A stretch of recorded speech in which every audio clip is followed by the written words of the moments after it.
This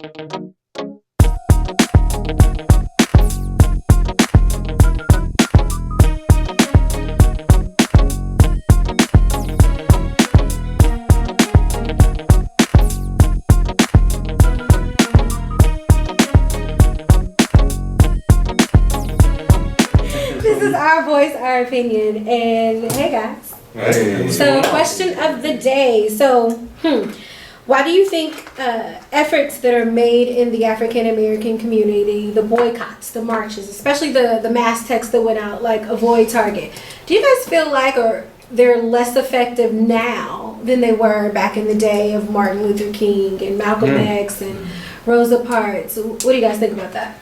I think they are less effective now because we've come so far to where we have a black president now. We can get jobs and we're able to vote. So the pressure's not on anymore. We can sit wherever we want. We can buy houses wherever we want. So there's no real push for equality and this and this and that. So it's kind of lax now. You know, we have movie stars, everybody's making money. So there's no real push. But I think we lack leaders too. You know, back then you had Martin Luther King, you had a Malcolm X, you had a, Thurgood, and all of these other guys that were kind of leading the way on certain movements and stuff like that. But we kind of lack those leaders. Yeah. Name me one leader that we have. Actually, I think we lack an agenda. Can we go back? There you Yeah, go. I Leadership. I think before you have a leader, you have to have a set agenda, or usually a leader sets forth an agenda. And I think that's what made King so well was his speech was the agenda of America or of Black America. Mm-hmm. So I think that not just Black America yourself. Period. I think there's a lack of Civil an rights. agenda to say this is what we want to achieve as Black America holistically. The last time I saw an agenda was when we was trying to get Barack Obama into president office the office, and we all came together as a community. As far as Black community, we came together. We was on the social media. We said everybody's gonna vote. It was on register to vote was on every corner. And I think that was the last time we had a big agenda, and it worked. Was that an agenda though? I mean, it was a move. It was a cause. A cause. We had a cause. I was about to say I don't think that's an agenda because it was a cause. We wanted to put a Black president in office, but to do what? Just to see a brown face, or do we have a set agenda behind it? This is what we want to accomplish. I feel boycotts. They aren't effective as today because, and to piggyback what you guys were saying, definitely is. We do things out of emotionalism. You know, okay, I didn't like the way I was treated in a restaurant. I'm gonna avoid Hardee's. You know, and tell all my friends and text it. So we don't have, like you said, a purpose. We don't have a main point to say, you know what. Overall, Hardee's treated I'm just giving an example. Sorry, Hardee's. Yeah. Overall, this particular restaurant treated everybody bad. So I need to stand up and gather up a correlation of people and let's stand up for something that's right. That doesn't happen as an all. And going back to what you said about leadership and somebody standing up, the churches were a main core in boycotts, and they would come together. It saddens me because as a group of people, we have our own individual purpose rather than coming together anymore. So when we want to boycott, we have so much technology to do anything we want, greater than Martin Luther King times. Within a matter of minutes, I can send a text out in a matter of 20 minutes and go across the whole entire world. Right. But we have self-motives. We're not on the same page. Some want aggression and violence, some want non-violence, some want hatred. And until we can come together, boycotts will be just simply small little sit-outs. Well, I think let's rewind some things. Yeah. First of all, praises to the Lord because we at least got to give him props for the progression that he's done within this country. You know what I'm saying? Because there are stubborn people, and if the enemy had his way, we would still be out in the field. You know what I'm saying? So you really have to give props to the Lord God for working through individuals so we can, like you said before, have freedoms. Okay, let's recognize that. Two is the simple fact that boycotting particular stores and things like that worked back then, or like the Greyhounds, the bus boycott. Why that worked is everybody was on one accord. You know what I'm saying? Everybody had the message, and like you said, the church was was the churches Yeah. all came together. They dropped denomination. Everybody had the message, Got it. and everybody knows to go to the church to get the message and execute. That was the leader. What the enemy has done, because the progression that the Lord had blessed everybody in America to move forward with, what the enemy has done is say, okay, now let's start splitting up the churches. Let's start getting people out of the churches, and let's start giving them a different agenda. Let's give this select few different types of belief systems so they can be divided instead of coming together. A house divided cannot stand. It cannot stand. It Right. can't. So he was able to divide the church. Now look at the church today. We have less members attending church. You know what I'm saying? We have a lot of strife. We have a lot of people angry at churches now. And we can't get on one accord because where the centerpiece was used to be is not there anymore. You see what I'm I saying? would agree It's been with that. removed. I understand what you're saying. Don't agree with it all, but I will say that the core of the black community used to be the black church. I don't know that I can say that anymore because You can't. as for my generation, I can't tell you how many people within the 20 to 30-year-old that actually attend church. Right. So Exactly. it's like, what is the central meeting place for We don't our have community? that. That's We the don't thing have about it. that. We don't have that anymore. Because the community has changed. Yeah. Back then, we all lived in the same neighborhood. We went to the same corner store. We all went to the same school. We went to the same church around the corner. Big Mama's house was over here. We Yes, did the sir. same thing. Yeah. Now, you live way out. You live way out. I live over here. We go to church way down here. I We live go- in the hood. Yes.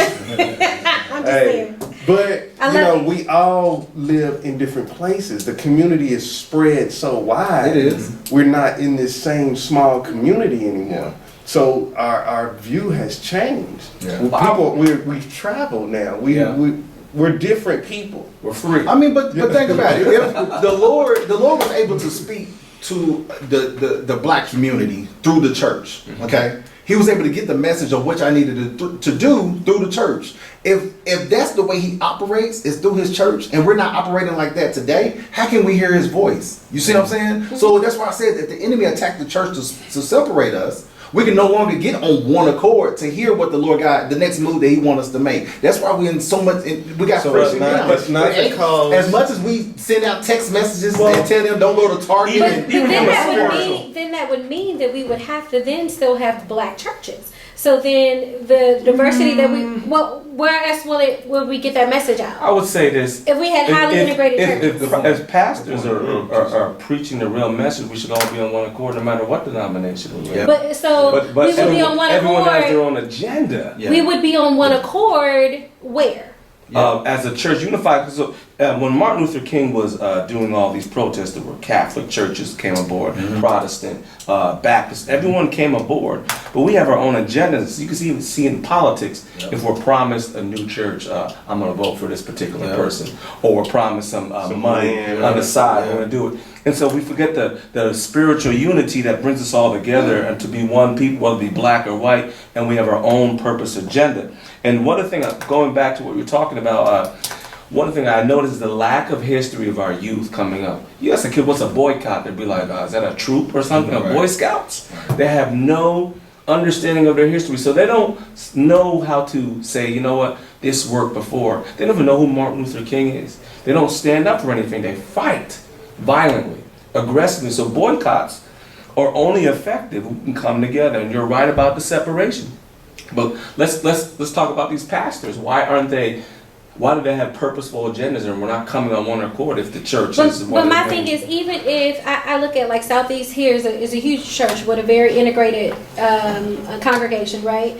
So even if that message within that church is love and equality, which I'm sure that it is, right? Because that's how they foster that congregation. Yes. But then what happens when you leave outside the Right. doors of that church? Right. Because then I still walk into my job. I still go into the grocery store and I am still a black woman. Yeah. And there is still an agenda that I need to address from the state perspective, not from the church perspective. Right. And then how do I meet with other people that are like me that want to address these issues? Right. That Because affect, that impact me. you have- And it's not happening in the church. Well, It's getting people on one accord, getting people to understand your pain. That's all it is. If people don't understand your pain, they're not going to support you. And that's where we fall. We don't have a lot of churches, especially of other denominations and other cultures. So the solution is they got to feel the pain. They got to feel the pain and understand saying, the solution to this question, push. the solution to this question is the churches. It is. I believe it is. Yes, it is. I would say we have no. a halfway, we have a no, and we have a yes. Yes, I definitively say, because Christ says, if you lift up my name, I will draw all men unto me. He is the only, he said, I'm the way, the truth, and the life. There is no other way to the Father except through me. If he is not uplifted in every situation, then we fall straight. Exactly. I was going to say, I don't believe it. But the church is the only. I believe it. The church as a body, not a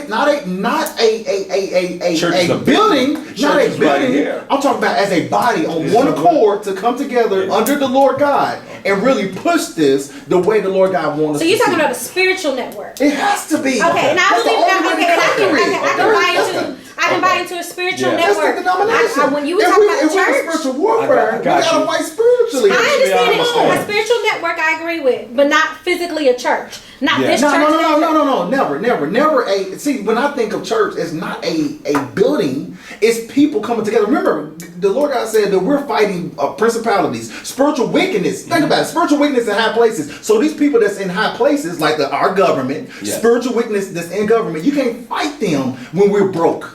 You can't fight them when we don't have the status quo to compete with them physically. But even beyond that, I believe the Christian principles, it's even less about what we're going up against. We have to be on one accord. So before we can even do that, I see what you're saying. The spiritualness or the spiritual network is what will put us all on one accord so that we're able to do it. Because if we're fractioned, regardless of if this segment here or this segment here, if we're fractioned, it's not going to work. But that spirituality perspective, regardless of one God, I don't know about the one religion, but the fact that we serve this one God and we believe in Jehovah unites us all, and then we agree to these set of Christian principles, then we can march forward together on this. Poor, white, black, young, whatever. So you're saying the church body as a whole has to come together for these boycotts or these issues or these causes to work. The spiritual body, because it's not going to be Adventist, it's going to be Baptist, Catholic. All the spiritual body has to come until our church. That's. I know it's hard to fight against it, but I agree with the time, because we really getting going and we don't want to keep y'all too long, so we're gonna let you all continue the conversation. If you want us to, but it's what it is. It's our voice and our opinion, and we want you all to continue the conversation. If you all want us to bring this segment back for a little bit more, let us know on our Facebook page and our YouTube page, and we'll be right back.